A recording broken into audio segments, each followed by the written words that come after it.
thoughts on that? Ratios are everything, you know. So when people are trying to bet on a winning horse, they don't understand that, you know, when PulseX is set up, you're setting up a new store and you're setting the prices and you're setting the ratios and you actually get to control the game.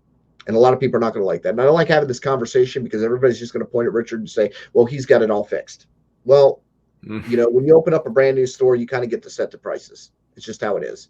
You can set, when you're talking about setting ratios, you can route things so that when it does go through the ratio, that it amplifies everything.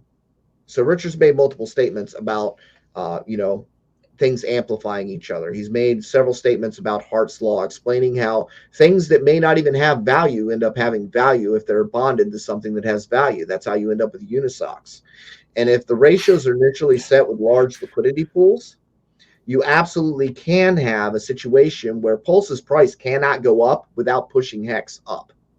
So if you think that Pulse is going to do a 10,000X, what happens when HEX starts at a multiple of Pulse? Like right now, I believe it's like 200 Pulse for one HEX.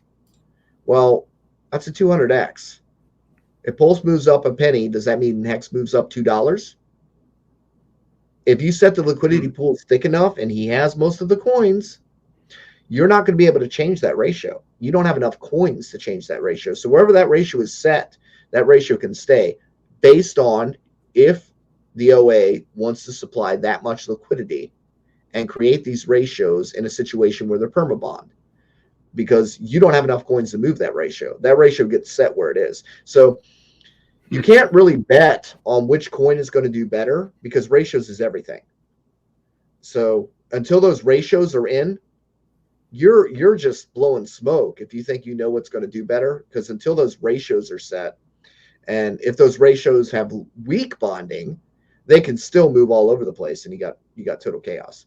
So the big problem with like the new chains is the fact that there was no AMM bot.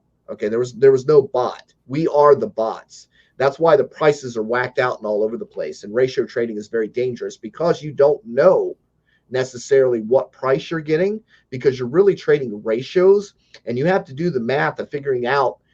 It's a hassle. You might think you're winning, and then when you go to cash out, you realize you haven't won shit, right? So this is really dangerous for people to get into when they're ratio chaining. You know, it's like, look, if everybody wants to run over the hill, fine. Y'all run over the hill. I'm going to sit right here. I'm going to watch what you do, and I'm going to use this for my training when the real chain comes out. Okay?